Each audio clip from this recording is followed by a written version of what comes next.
Sylvester stood in the window of his breakfast parlour, leaning his hands on the ledge and gazing out upon a fair prospect. No view of the ornamental water could be obtained from this, the east front of chance, but the undulations of a lawn shaved all summer by scythemen were broken by a cedar, and beyond the lawn the stems of beech trees, outliers of the home wood, shimmered in wintry sunlight. They still held their lure for Sylvester, though they beckoned him now to his coverts rather than to a land where every thicket concealed a dragon and false knights came pricking down the rides.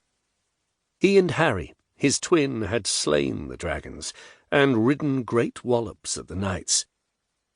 There were none left now, and Harry had been dead for almost 4 years.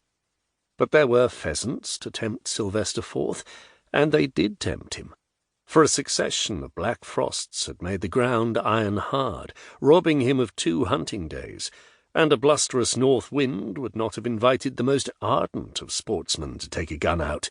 It was still very cold, but the wind had dropped and the sun shone, and what a bore it was that he should have decided that this day, out of all the inclement ones that had preceded it, should be devoted to business.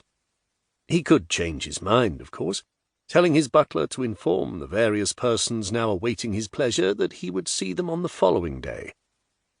His agent-in-chief and his man of business had come all the way from London to attend upon him, but it did not occur to Sylvester that they could find any cause for complaint in being kept kicking their heels.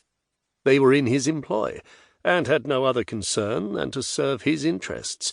They would accept his change of mind as the caprice to be expected from a noble and wealthy master. But Sylvester was not capricious, and he had no intention of succumbing to temptation. Caprice bred bad servants, and where the management of vast estates was concerned, good service was essential.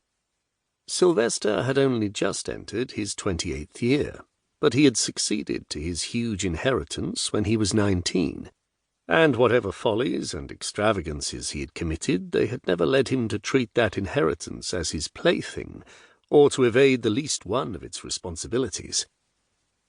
He had been born to a great position, reared to fill it in a manner worthy of a long line of distinguished forebears, and as little as he questioned his right to command the obedience of all the persons whose names were inscribed on his staggering payroll, did he question the inescapability of the duties which had been laid on his shoulders. Had he been asked if he enjoyed his consequence, he would have replied truthfully that he never thought of it, but he would certainly have disliked very much to have had it suddenly removed. No one was in the least likely to ask him such a question, of course. He was generally considered to be a singularly fortunate young man, endowed with rank, wealth, and elegance. No bad fairy had attended his christening to leaven his luck with the gift of a hunchback or a hare lip. Though not above medium height, he was well proportioned, with good shoulders, a pair of shapely legs, and a countenance sufficiently pleasing to make the epithet handsome, frequently bestowed on it, not altogether ridiculous.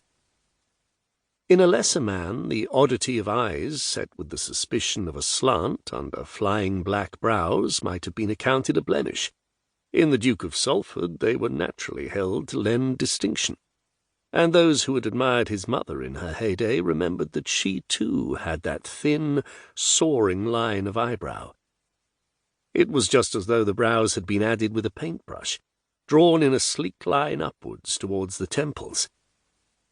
In the Duchess this peculiarity was charming. In Sylvester it was less attractive. It gave him, when he was vexed, and the upward trend was exaggerated by a frown, a slight look of a satyr. He was about to turn away from the window when his attention was caught by a small, scampering figure. Emerging from the shelter of a yew hedge, a little boy with a cluster of golden curls set off across the lawn in the direction of the home wood, his nankeen-covered legs twinkling over the grass, and the freshly laundered frill of his shirt rucked up under one ear by a duffel-coat, dragged over his little blue jacket by hurried and inexpert hands.